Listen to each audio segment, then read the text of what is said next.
Então vamos lá, nós estamos na escola dominical, irmãos, tratando aí uma sequência baseada no livro do reverendo Aribaldo Dias Casimiro, né, Plante Igrejas. Como você sabe, nós já fizemos algumas recomendações e até mesmo adaptações, né? É um livro que está baseado no estudo de Atos dos Apóstolos e que apresenta 10 princípios. E desses princípios nós acabamos fazendo aí algumas adaptações, e por isso nós estamos estudando, mostrando da importância da igreja, nessa sequência que nós começamos no início do ano, falando a respeito da importância da igreja local e da nossa atividade como discípulos de Jesus, no convívio fraternal e na vida da igreja, né? A igreja não é o plano B de Deus. Na verdade, a igreja sempre foi o plano A de Deus. Desde o Antigo Testamento, aquilo que Lucas chama da congregação do deserto, ou da igreja do deserto, o povo de Deus, então, sempre foi a igreja, né? Como alguns teólogos têm falado, Jesus não tem duas noivas, Jesus só tem uma noiva, né?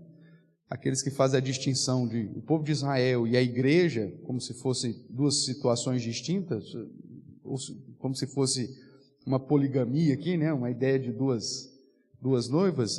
Não, a Bíblia apresenta que o Senhor tem uma só noiva. E é uma, ou como o apóstolo Paulo ensina em Romanos 11, né? É uma só oliveira. É lógico que houve um período que o Senhor mesmo quebrou algumas dos ramos dessa oliveira e enxertou nessa oliveira ramos de oliveiras bravas, que eram os gentios, os povos, né, que originalmente não eram do povo de Israel.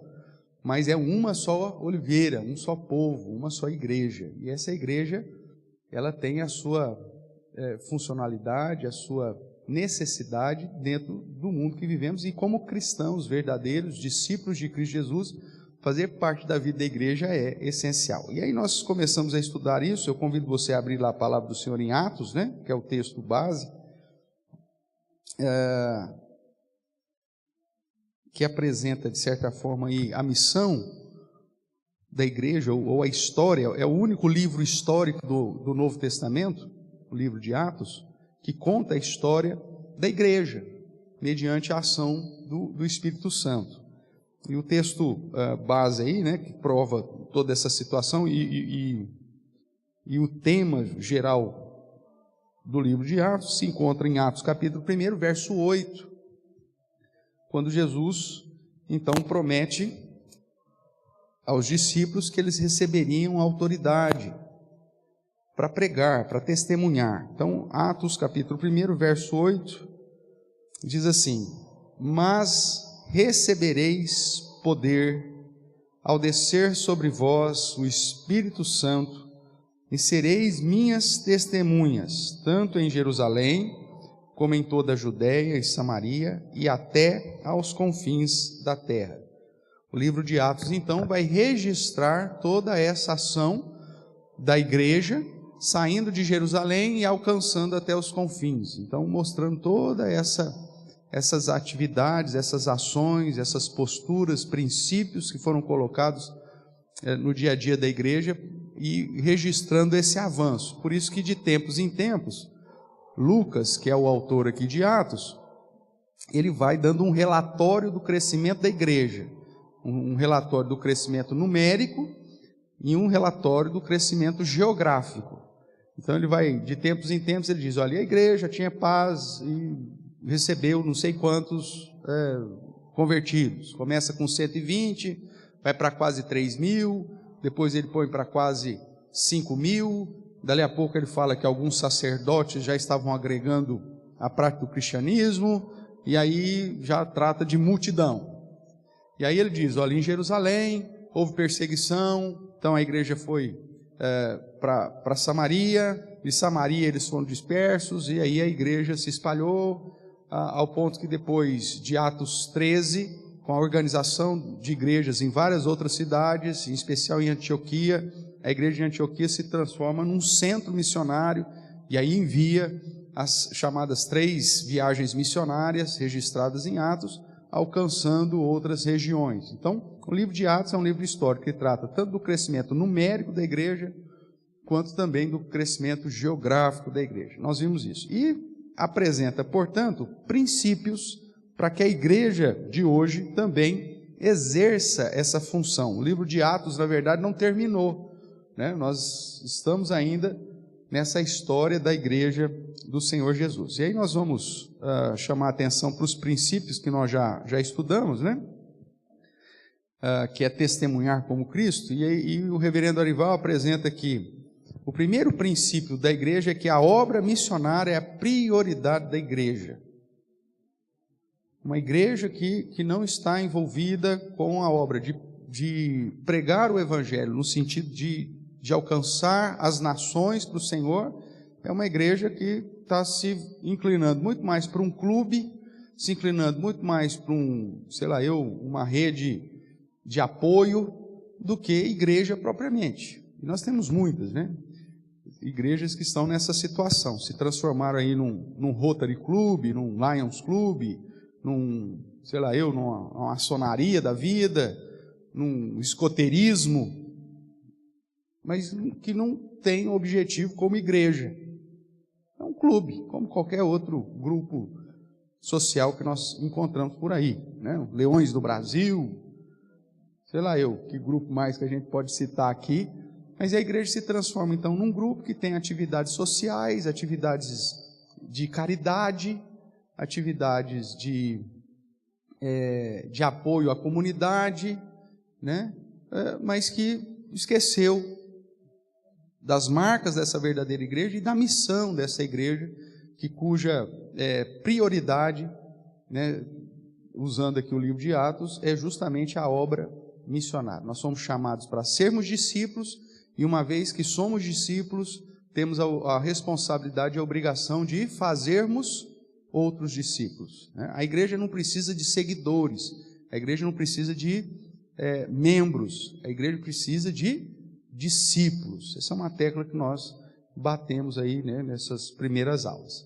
O segundo princípio que nós vimos, apresentado aí pelo reverendo Arival, é que o Espírito Santo é o executivo da obra missionária. Nós vemos no livro de Atos o Espírito Santo dirigindo a igreja, conduzindo, inclusive fechando portas para a igreja, para que a igreja então estivesse atuando num lugar e não no outro. Até o lugar,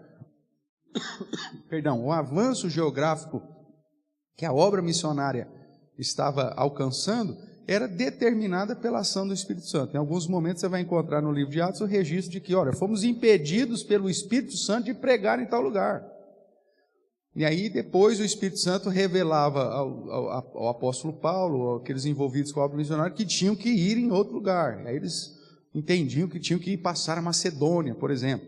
Então o Espírito Santo é o executivo, aquele que executa a obra missionária. A igreja por si só, ela vai, nós vamos ver isso mais para frente, que ela vai exercer estratégias e planejamento, é função da igreja, mas quem permite a aplicação e a execução desse planejamento e dessas estratégias é justamente o Espírito Santo. Por isso aí nós chegamos no terceiro princípio aqui do livro de Atos, que é a consagração como a chave para a obra missionária. No livro original você vai encontrar lá a oração, né, como a chave para a obra missionária, mas nós trabalhamos aqui com outros versos na Bíblia que aponta uma postura muito maior do que só a vida de oração, mas a vida de consagração. A oração, o jejum, a busca, né, pelo conhecimento das Escrituras, tudo isso no pacote para que a obra da igreja realmente seja realizada, para que a obra missionária, que é a prioridade da igreja, seja de fato executada. Então, sem vida de consagração individual e coletiva, a igreja se transforma de novo num grupo, né, num clube, né?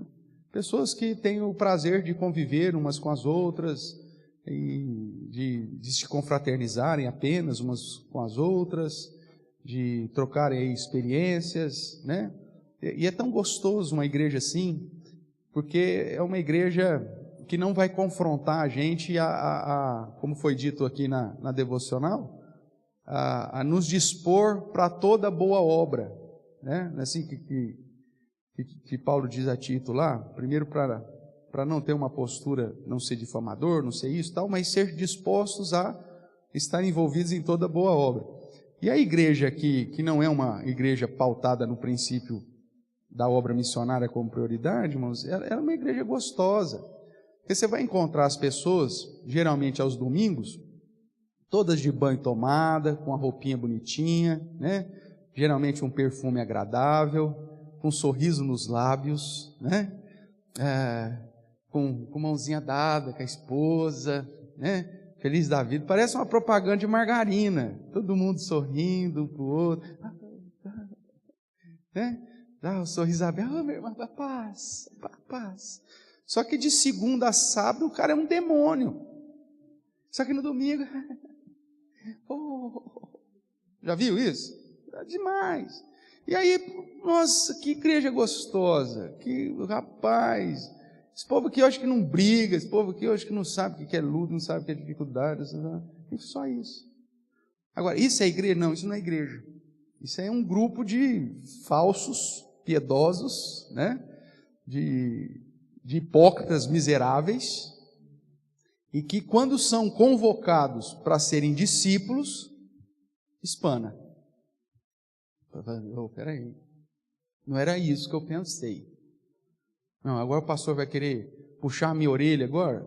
Agora o conselho vai querer falar o que eu tenho que fazer, o que eu devo deixar de fazer? Não quero isso. E aí a devocional de hoje foi essencial nesse sentido, porque é justamente isso que a igreja tem que ser. Aquele que vai te conduzir a andar de uma maneira a glorificar o Senhor, na esperança da vida eterna, e não simplesmente agregar um grupo que vai caminhar junto para o inferno. Não, nós estamos querendo caminhar juntos para o céu, né?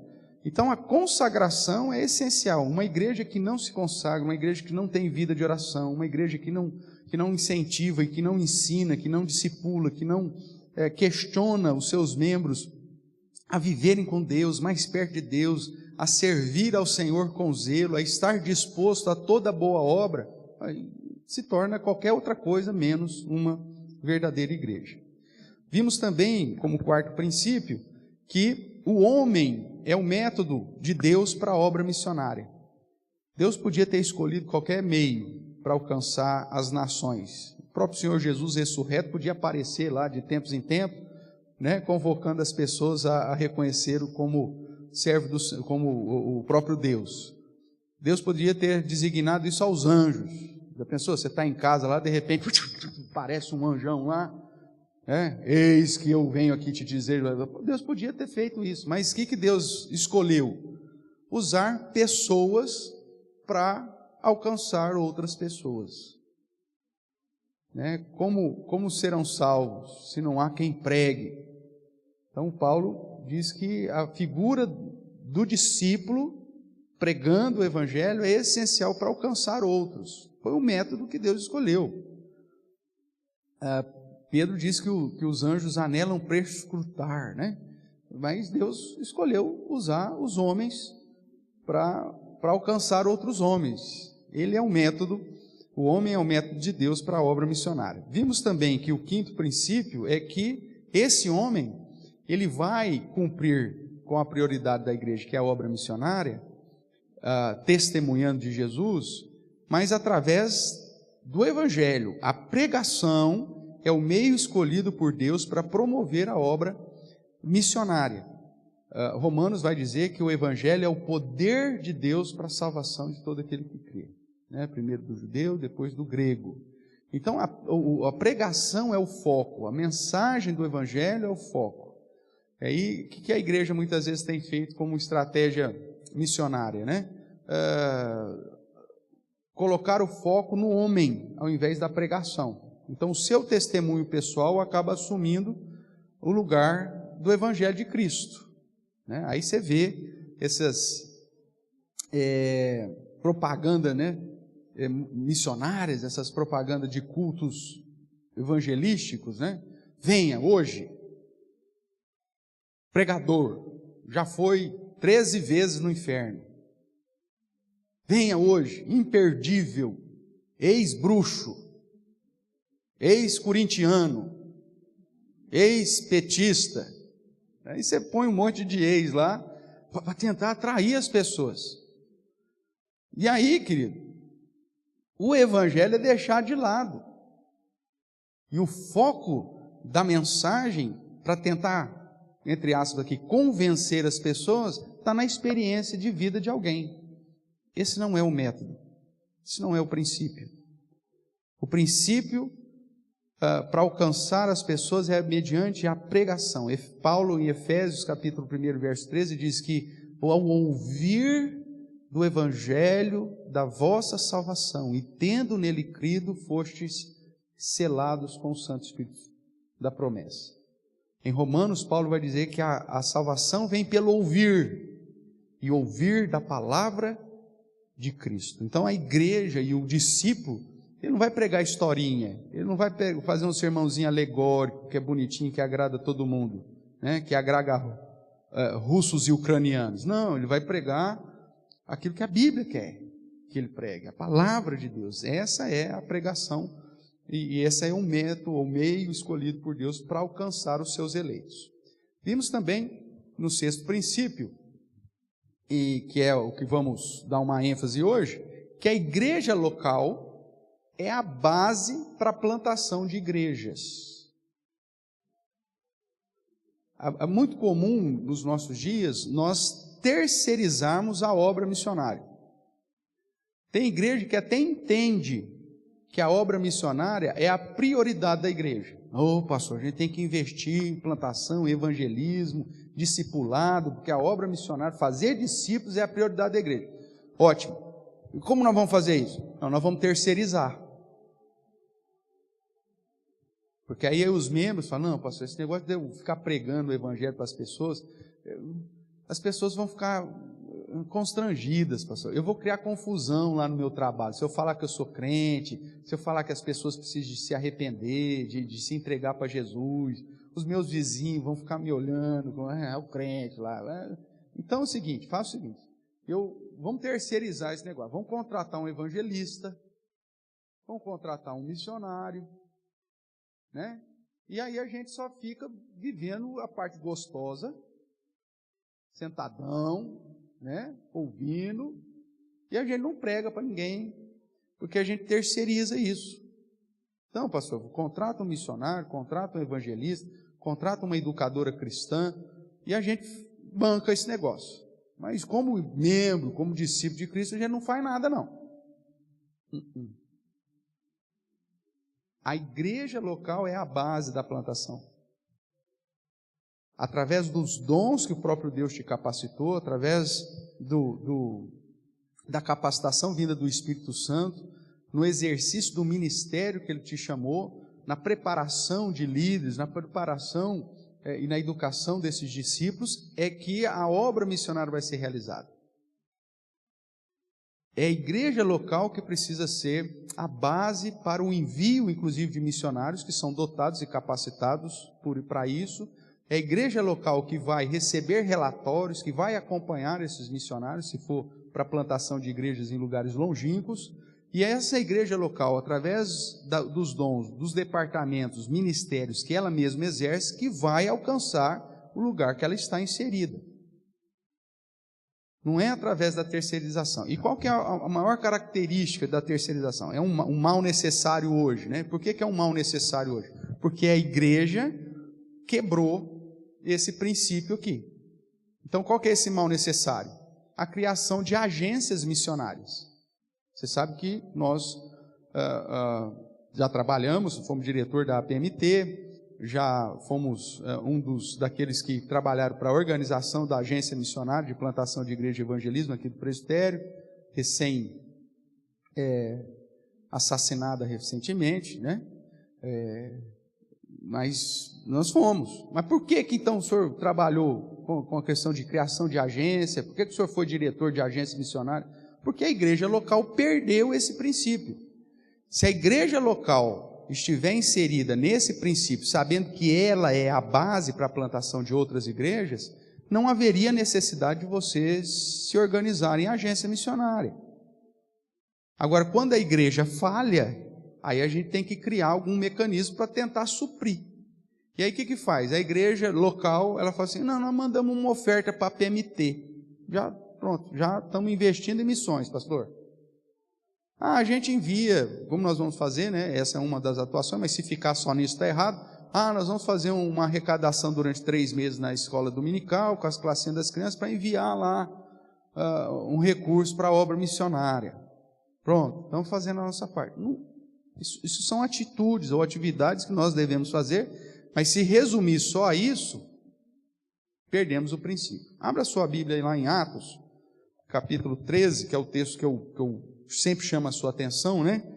Aqui do livro de Atos, que é uma igreja que eu considero uma igreja que, pelo menos nesse momento, se constituiu uma igreja modelo, uma igreja padrão, inclusive até mais organizada nesse período, né, na atuação missionária, do que a própria igreja de Jerusalém. A igreja de Jerusalém se transformou num centro mais administrativo e teológico, enquanto que a igreja de Antioquia se transformou num centro missionário, pastoral missionário. Tanto é que no capítulo 13 você vai encontrar aqui a igreja de Antioquia, no capítulo 15 você vai encontrar o concílio de Jerusalém. A igreja de Jerusalém se transforma, portanto, nesse centro mais teológico e administrativo, recebendo as situações para tratar das situações e definir a inclinação teológica da igreja cristã no mundo inteiro, definindo então como seria a recepção dos gentios ou coisa desse tipo. Mas 2 capítulos antes nós vemos a igreja de Antioquia que se transforma numa igreja padrão de obra missionária. Então abra aí, Atos 13, versos de 1 a 4. Havia na igreja de Antioquia profetas e mestres. Nós já vimos aqui que a expressão profetas e mestres, dentro desse período de transição do Novo Testamento, aponta para pregadores e professores, ou educadores, que aponta também para o fato de que a base dessa igreja, o ministério base dessa igreja é o ministério da palavra. É o ministério do ensino, é o ministério da pregação. Ontem quem esteve aqui no Congresso de Educação Cristã, ouviu justamente isso, que talvez o ensino seja o ministério mais importante da igreja, porque sem ensino, você não sabe nem adorar como convém. Mas a igreja não existe para adorar? Traz para mim, por favor. Acho que o Luciano não entendemos, né? Então, mas o ensino, irmão, se transforma no ministério mais importante da igreja. Porque se não houver ensino, cada um vai adorar a Deus segundo a inclinação do próprio coração. Então, mesmo que a igreja tenha como objetivo conduzir os homens a adorar a Deus, mas se não tiver ensino, ele adora de modo errado. Então, o ministério, a base dessa igreja firmada no ministério da palavra é essencial. E lá em Antioquia, o principal ministério dessa igreja estava fundamentado no ministério da palavra. Aquilo que os apóstolos já haviam dito quando houve o problema lá em Atos 6, quando as viúvas gentílicas ou helenísticas, né, gregas, obrigado, Paulo, estavam sendo esquecidas na distribuição da assistência social da igreja. E aí vieram reclamar com os apóstolos. Eles falaram: gente, nós não podemos deixar o ministério da palavra para atender às mesas. Então vamos eleger homens cheios do Espírito Santo, capazes, tementes a Deus, para que fiquem encarregados dessa obra. E aí surgem, já baseado desde lá do princípio de Jetro, né, lá de Êxodo 18, então a formação da junta diaconal. E aí então elege-se 7 homens para atuar dentro da atividade da assistência da igreja, e os apóstolos ficariam com a responsabilidade do ministério do ensino, da palavra. Eles dizem: olha, nós vamos nos dedicar à palavra e à oração, enquanto vai ter um grupo da igreja para assistir outras necessidades. Então, irmãos, a igreja local, fundamentada no ministério da palavra, profetas e mestres, o que ela fez? Vamos ver e continuemos a leitura aí de Atos 13. Então, havia na igreja de Antioquia profetas e mestres, pregadores, educadores ou professores, e aí ele cita o nome deles: Barnabé, Simeão, por sobrenome Níger, Lúcio de Cirene, Manaém, Colasso de Herodes, o tetrarca, e Saulo. E veja a consagração dessa igreja: e servindo eles ao Senhor e jejuando, disse quem? O executor da obra, disse o Espírito Santo: separai-me agora Barnabé e Saulo para a obra que os tenho. Então quem que chama? Espírito Santo, executor. Então, mais uma vez a consagração, reforçando os princípios que eu já mencionei aqui. Então, jejuando e orando, impondo sobre eles as mãos, a ordenação, propriamente, os despediram. Aqui eu não gosto muito desse termo, dessa tradução. O termo aqui no grego aponta para o enviaram. O despedir, que ele mandou embora, Quando você despede alguém, você manda embora, não quer nunca mais saber da vida desse cara, Problema dele. Mas quando você o envia, é a ideia de que você mandou para uma missão específica e que você está esperando um retorno. E aí o verso 4, que reforça então que não foi despedido, não foi mandado embora, mas foram enviados, o verso 4 diz: enviados, pois, por quem?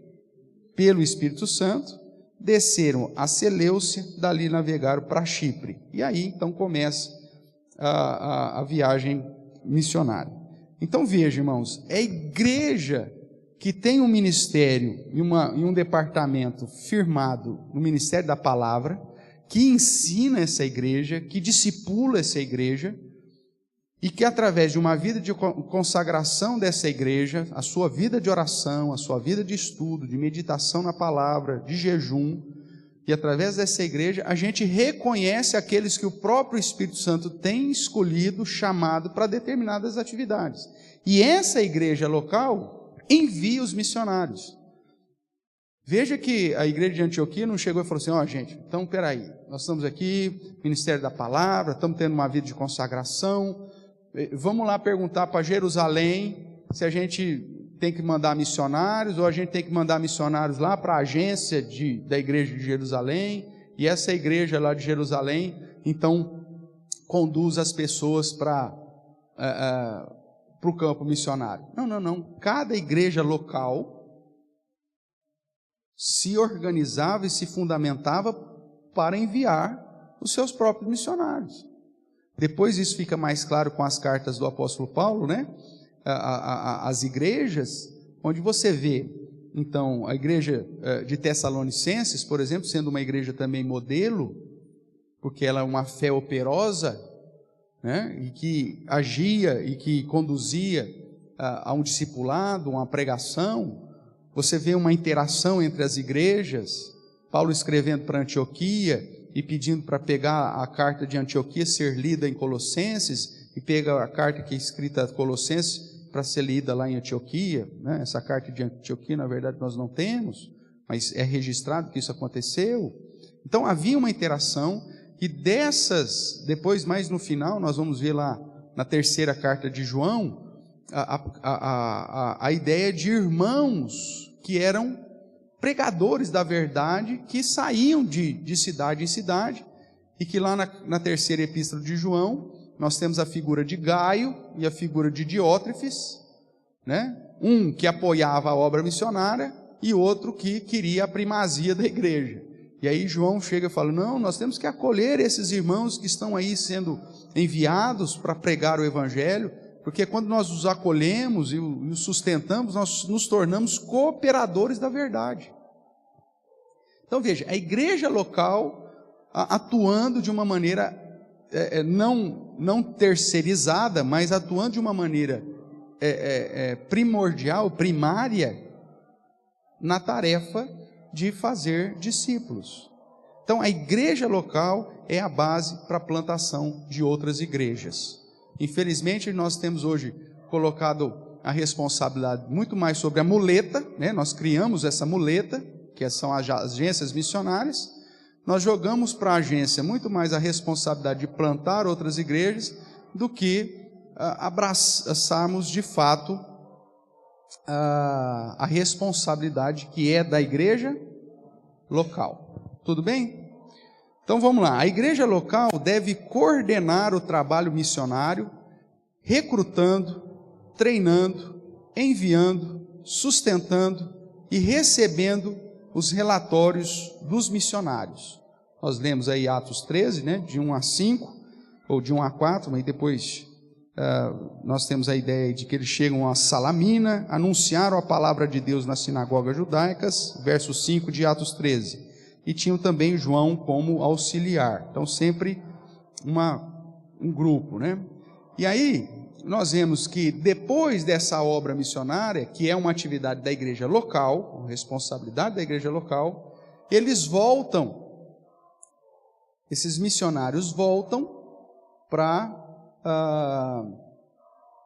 prestar relatório. Abra lá Atos capítulo 14, verso 27. Então, todo do capítulo 13, verso 4 até o capítulo 14 aí, nós temos aí a ideia da primeira viagem missionária. Aí você veja aí, por exemplo, verso 20 do capítulo 14. Rodeando, porém, os discípulos, levantou-se, porque depois que Paulo foi apedrejado, né, levantou-se e entrou na cidade. No dia seguinte, partiu com Barnabé para Derbe. E tendo anunciado o evangelho naquela cidade, e feito muitos discípulos, voltaram para Listra, e Icônio e Antioquia, fortalecendo as almas dos discípulos, exortando-os a permanecer firmes na fé, e mostrando que através de muitas tribulações nos importa entrar no reino de Deus, e promovendo-lhes em cada igreja a eleição de presbíteros, depois de orar com jejuns, mais uma vez a ideia da consagração, a formação da igreja como padrão, plantação de igreja, elegendo liderança, né? Formando liderança, elegendo presbíteros, e os encomendaram ao Senhor em que haviam crido. Atravessando a Pisídia, dirigiram-se a Panfilha, e tendo anunciado a palavra em Perge, desceram a Atália, e dali navegaram para Antioquia, onde tinham sido recomendados à graça de Deus para a obra que havia já se cumprido. Então eles voltam para Antioquia, que era a igreja que os enviou, e aí o verso 27 que é o que chama a sua atenção. Ali chegados na onde? Acordado aí? Antioquia. Antioquia foi a igreja que fez o que com eles? Enviaram. Então ali chegados, reunida a igreja, relataram quantas coisas fizera Deus com eles e como abrira aos gentios a porta da fé, e permaneceram não pouco tempo com os discípulos. Então a igreja envia, e depois de um tempo recebe esses missionários para receber relatório. Eles relataram tudo aquilo que Deus havia feito com eles nesse período da primeira viagem missionária. Então a igreja local é a base para a plantação de igrejas. Irmãos, nós temos que fortalecer o ministério da palavra na nossa igreja. Nós temos que fortalecer o trabalho de formação de liderança na nossa igreja.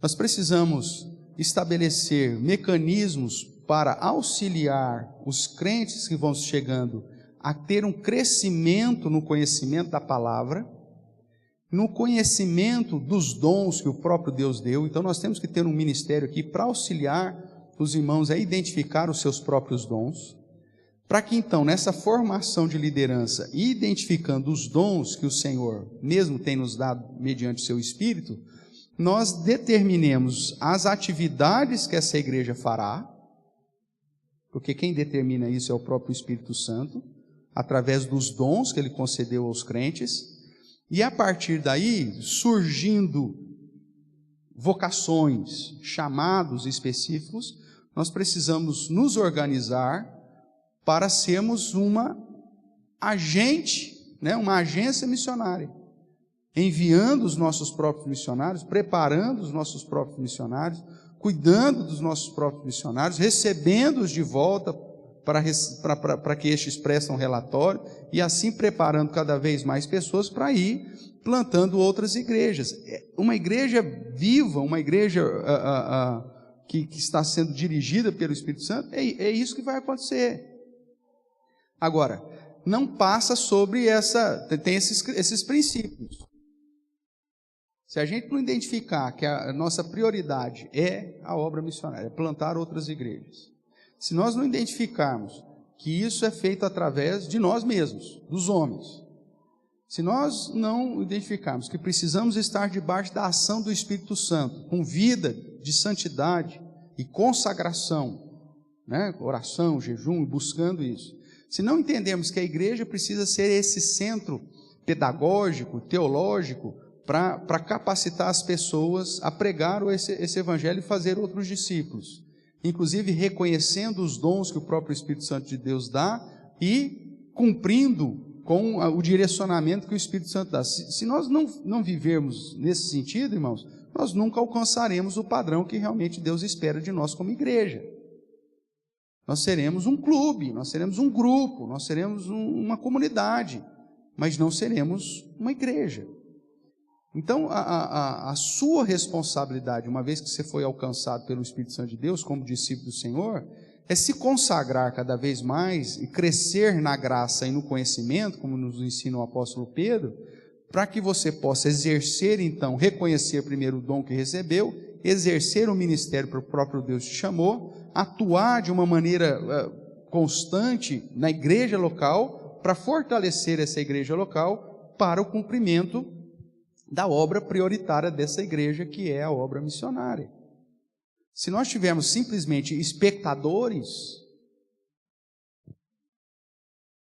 a igreja não vai sair do lugar. A gente pode até fazer muita poeira, e as igrejas de hoje em dia têm feito muita poeira. Faz aquele monte de estardalhaço, não sei o que, tarará, mas na hora que a poeira senta, aí você olha, não saiu do lugar, só sapateou. E a igreja, ela precisa avançar.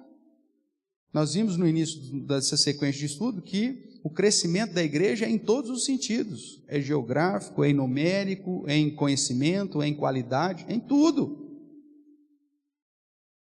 Agora, isso passa pelo seu entendimento de ser discípulo.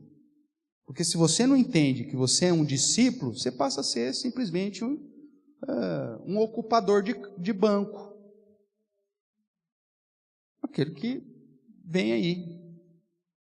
E como se isso fosse muita coisa. Ô pastor, que bom que eu estou aqui, né? Não, mas se você não entendeu para qual o princípio maior que Deus te chamou, não sei se é tão bom que você esteja aqui não. Talvez você pudesse fazer parte lá da reunião lá do seu condomínio, lá de autoajuda, do prédio que você mora, ou coisa desse tipo, vai ser a mesma coisa. Se você não entendeu que você faz parte de um corpo, e que se você não pulsa junto com esse corpo, você é uma célula morta, se você não entende isso, você vai passar anos a fio dentro de uma instituição e simplesmente vai estar lá, igual esse vaso aqui, que amanhã depois pode alguém aqui desastrado quebrar, ou simplesmente remover. E tem gente que leva a sério, né, aquela historinha do hino lá, eu quero ser um vaso, e fica só como vaso ali, né? Alguém que você pega, põe num lugar, dali a pouco um outro, eu não gostei desse não, vamos trocar? Vamos, e pega, muda e joga fora, faz o que quer. Não, meu amigo, a palavra do Senhor chama você de pedra viva, alguém que atua, alguém que realiza, não um vaso. E se, como o hino nos ensina, tem que ser um vaso, mas um vaso um vaso de bênção. E se for pegar, inclusive, a poesia lá, diz que esse vaso de bênção é aquele que está atuando, aquele que está fazendo alguma coisa, que está servindo a um propósito. Agora tem gente que é vaso de vaso. E alguns é vaso sanitário, né? Porque, meu Deus do céu, A igreja, irmãos, ela tem que ser formada de discípulos. E se for para ser um vaso, que seja vaso de bênção. Vaso de bênção. Tudo bem até aqui? Então vamos lá, vamos caminhar mais um pouco aqui. Dentro aqui desse sexto princípio, que a igreja local é a base da plantação de igrejas, então aplicações aí práticas, né, que o reverendo Arival tal. O que é ser, para você entender que a igreja local é a base para a plantação de igreja, o que significa ser uma igreja missionária hoje? Será que o simples fato de retirarmos uma oferta missionária, o simples fato de mandarmos R$50 lá para um missionário, né, ou mesmo que seja uma quantia um pouquinho melhor, faz dessa igreja uma igreja missionária? Não necessariamente. A maioria das igrejas hoje, elas têm um programa de envio de ofertas missionárias, né? Com essas igrejas, por exemplo, que tem lá, nós temos 20 missionários assistidos. Peraí. O que você entende quando uma igreja chega para você e fala assim, nós temos 20 missionários assistidos? Que você está bancando 20 missionários, que você conhece esses 20 missionários, que você tem recebido o relatório desses 20 missionários, e que você de vez em quando, inclusive, manda alguém para ver o que é a obra que está sendo realizada lá por esses 20 missionários. Quando uma igreja está assistindo os missionários, é isso que nós esperamos. Só que, na verdade, qual que é a realidade quando uma igreja diz isso? Nós assistimos 20 missionários. Às vezes o cara manda R$50 para esse missionário, por mês. Você vive com R$50? Eu não. Você acha que o missionário vive? Não. Então você não está assistindo nada, você está dando uma verba para o cara, ajudando o cara lá, sei lá eu, mas você não está assistindo ele. Aí você pergunta para a liderança dessa igreja, que diz que tem lá 20 missionários, que ela assiste 20 missionários, você pergunta, qual que é o valor que você manda para o missionário? Aí você vai ver que a média geralmente é essa, R$100, R$200 e tal, para cada missionário.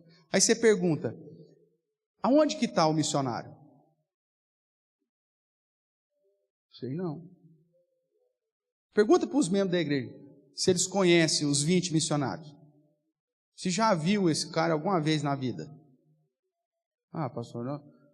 Temos 20 missionários. Você pergunta, quais são? Vamos ver se a igreja sabe quem são. Não conheço. Qual o ministério que esses missionários estão fazendo? Não faço ideia, pastor. Qual que é a base teológica desses missionários? Precisava saber disso, pastor.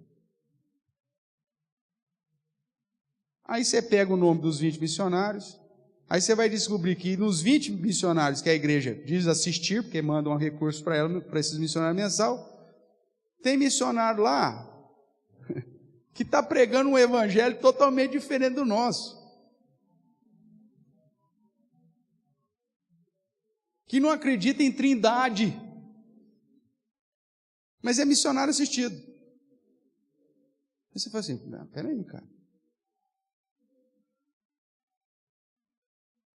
Mas nós vamos estar investindo recurso da igreja para esse tipo de missionário que está plantando uma igreja que não tem as características de uma igreja bíblica? Pastor, mas é missionário. Nós estamos ajudando o missionário. Não, peraí, não é assim que funciona. Isso não é ser uma igreja missionária. Isso é uma igreja que esmola, né? que dá esmola. Tem igreja aí que dá esmola e acha que por isso é missionário. Quer ver um exemplo? Vamos pegar na perspectiva pessoal. Tem gente, indivíduo, que acha que atua em missões porque um dia foi numa conferência missionária e comprou um chaveiro missionário. Pastor, o chaveiro do meu carro, eu comprei, é um chaveiro missionário. Paguei R$2. Paguei R$2, pastor. Ajudei missões. E por isso ele acha que ele está envolvido com missões. É a mesma coisa que a igreja. É a mesma coisa da igreja. Não há uma perspectiva de intenção de conhecer quem são os missionários, qual a confissão de fé desses missionários, o país que está atuando.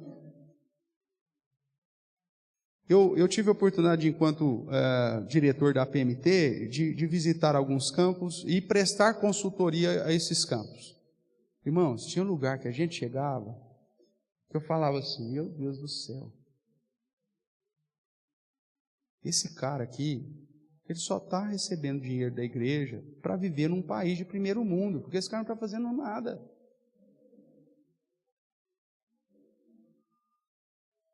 Eu fui visitar um campo na Europa, não vou falar o lugar para não criar, expectativa, eu fui visitar um campo na Europa, e aí chega o diretor da missão que vai te visitar, vai passar o final de semana lá com você. O que você faria se você fosse pastor? Você ia demonstrar todo o trabalho que você está fazendo, ok? Aí eu falei, olha, eu estou aqui, então, não estou aqui para atrapalhar o seu dia a dia, eu estou aqui para me agregar ao seu dia a dia. Nós dividimos a equipe, um pessoal foi para um outro campo e eu permaneci ali. Faça tudo o que você ia fazer. Tudo bem? Eu quero tal. Acordei de manhã, no domingo, 7 horas da manhã, levantei, tal, me troquei, abri a porta do quarto, nenhum movimento na casa. Fiquei mais um pouco no quarto, falei, vou esperar um pouquinho, tal, fiz a minha devocional. Deu 8 horas, não ouvi nenhum movimento na casa, abri a porta, saí, sentei na sala, fiquei lá, deu 9 horas, nada. Aí 9h30, abre a porta, aí sai, pastor, já está acordado. Meu irmão, preparar o café então para o senhor. Bom, obrigado. Aí foi preparar o café. E eu lá, traiado, como eu costumo brincar, esperando. Aí aparece o missionário. Pastor, caiu da cama, hein? Peraí. 9h30 da manhã, o cara caiu da cama. Perguntou se eu caí da cama. Já me mostra que esse cara não acorda cedo. Aí eu falei, então, aí veio e tal, vamos tomar café, quase perto das 10 já. Eu falei, viu, mas é a atividade da igreja. Eu desmarquei. Eu não falei para o senhor ontem, mas eu desmarquei, o senhor estava aqui, Então eu liguei para a turma aí, falei, gente, hoje não vai ter culto de manhã, porque nós estamos recebendo o pastor aí do Brasil, então... O cara desmarcou. Vai chegar o seu diretor... Nossa, no seu trabalho, você vai receber a visita, você trabalha numa empresa, vai vir um cara lá da matriz fazer uma visita lá na sua empresa, tá? Você trabalha. Aí chega o diretor lá na sua empresa, chega lá, está tudo fechado e você está lá. Aí você pergunta, o que aconteceu com a fábrica? Não, eu dei folga para todo mundo, mandei desligar as máquinas, a caldeira, apaguei a caldeira, desliguei tudo, porque o senhor ia visitar a gente, então para o senhor ficar mais à vontade aí. Vai funcionar? O que esse cara vai fazer com você? Ele vai falar, cara, que consideração maravilhosa. Você desligou até a caldeira, que demora não sei quanto tempo para a gente conseguir ligar ela de novo, para ela conseguir produzir.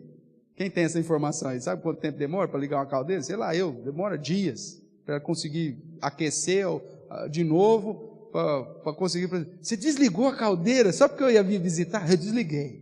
Poxa, você é um cara maravilhoso, vou te dar um beijo. 3 dias. Você desliga uma caldeira, precisa de 3 dias. O cara desligou porque ia chegar o cara da matriz para visitar. Foi mais ou menos nesse sentido que eu senti. Eu estou indo lá, saio do país, a igreja, a viuvinha pobre aqui, bancou a minha viagem para enviar um diretor para ir lá visitar o campo. Tudo pago pela viúva pobre. Aí eu vou lá para conhecer a igreja, o trabalho do cara. O cara desmarca o culto. Qual que é a informação que ele está me passando? Que ele não tem nada lá, que a igreja está investindo nele para ele morar num país da Europa, só isso, e que esse cara está dormindo até tarde, e que essa igreja talvez seja uma falácia, uma mentira, que as fotozinhas que ele manda lá de vez em quando, às vezes é uma foto que ele tirou da praça lá, tirei, uma reunião não sei o quê. Foi na reunião do condomínio, reunião de oração da igreja. Que nada, era reunião do condomínio para decidir quem que vai pagar o quanto lá do gás. Porque se o cara fez um negócio desse, aí abre o leque, você pode imaginar, o cara não, tipo, o relatório dele, você não confia mais. E eu não conhecia a igreja, porque aí no outro dia já tinha que ir embora, o cara desmarcou todas as coisas. Falei, mas você tem alguém para visitar, alguma família para visitar? Não, pastor, hoje não. Falei, então eu quero ir à igreja. Aí ele acabou me levando a uma outra cidade, numa outra igreja, que foi uma das piores experiências que eu tive também, né? Uma igreja totalmente liberal, terrível, que aí eu vi, misericórdia, a situação da Europa está terrível. E o cara, não vi um crente da igreja do cara. Não tinha. Aí o que acontece? E a igreja brasileira fazendo o que com esse cara? Pagando. Simplesmente mandando dinheiro. Agora, você chega para ele e fala, você é ligado de que igreja presbiteriana no Brasil você é ligado? Não, pastor, hoje eu não sou ligado mais nenhuma igreja local, eu só estou vinculado só à PMT. Mas você não tem no Brasil? Não, sei. Não, eu já cancelei CPF, não faço mais imposto de renda. Não. Quer dizer, a igreja está mantendo um cara que foi para viver na Europa, só que ele aproveitou dessa situação do título de missionário para receber recursos da igreja e viver lá fora. Se fosse a igreja local aplicando a responsabilidade que é dela, primeiro, essa igreja saberia quem é esse cara. Olharia para o contexto primeiro local e falaria, esse cara aqui, ele vai chegar lá, esse cara vai trabalhar pra caramba. Esse cara nós podemos enviar. Vamos orar e jejuar para ele, impor a mão e mandar embora lá e enviar, porque esse cara vai trabalhar. Agora ele não tem vínculo com a igreja local, ele só tem vínculo com a instituição. A PMT, ela não é igreja. A PMT, ela não tem poder nem de disciplinar. Se esse missionário faz uma besteira lá no campo, a PMT não faz nada, ela não tem caráter de conselho. O máximo que ela pode fazer é apresentar a denúncia à igreja que o cara é membro, ou o presbitério que o cara é membro, para que então o presbitério faça, é pastor, né? Então o presbitério faça aquilo que tem que fazer. E se a pessoa não for pastor, então que a igreja local faça o que tem que fazer. Porque ela não tem esse caráter. Porque o objetivo ou o princípio é que a igreja local seja a base missionária. Porque essa igreja então vai fiscalizar o trabalho desse cara, essa igreja vai inclusive ver as necessidades desse cara, vai receber o relatório desse cara, vai disciplinar esse cara se for preciso, vai trazer ele de volta do campo, porque aí você tem o cumprimento da responsabilidade da igreja local. Quando você terceiriza isso, você joga para a agência, você joga para a instituição, você fica dando mipa bode.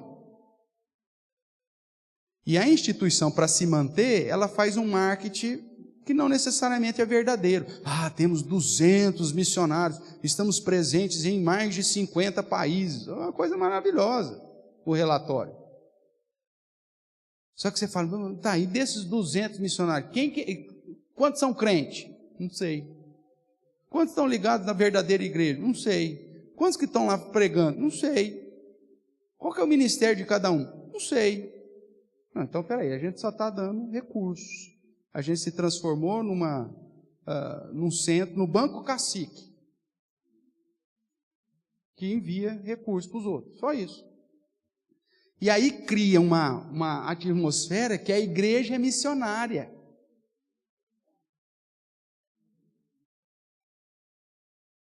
Cria uma expectativa e um ambiente, uma situação, fala, a nossa igreja investe em 20 missionários, espalhados por todos os continentes. A nossa igreja é missionária. Isso é ser igreja missionária? Não. O que é ser uma igreja missionária? É uma igreja onde cada discípulo está ciente da responsabilidade primordial de fazer missões e que trabalha intencionalmente para pregar o Evangelho, para investir financeiramente, e inclusive, se chamado, ir para onde o Espírito Santo enviar. Isso é uma igreja missionária. E esse é o padrão que a gente deve buscar. Porque seria muito fácil a gente falar assim, gente, vamos entrar lá no site da PMT, vai lá, Uniduniteza na Mingue, pronto, vamos investir nesse missionário aqui. E aí a gente começa a mandar 50 pro cara. Aí eu venho aqui na frente e falo assim, irmãos, Igreja Presbiteriana Reformada de Araraquara está investindo em 30 missionários. Aí você sai daqui com a falsa impressão de que aqui é uma igreja missionária. Só que você não prega o Evangelho nem para aquele que está no seu convívio todo dia. Então isso não faz dessa igreja uma igreja missionária. Faz dessa igreja uma igreja que manda dinheiro para os outros. Mas não faz dela uma igreja missionária. Ficou claro isso? Para ser uma igreja missionária, irmão, todos nós temos que estar envolvidos nesse projeto.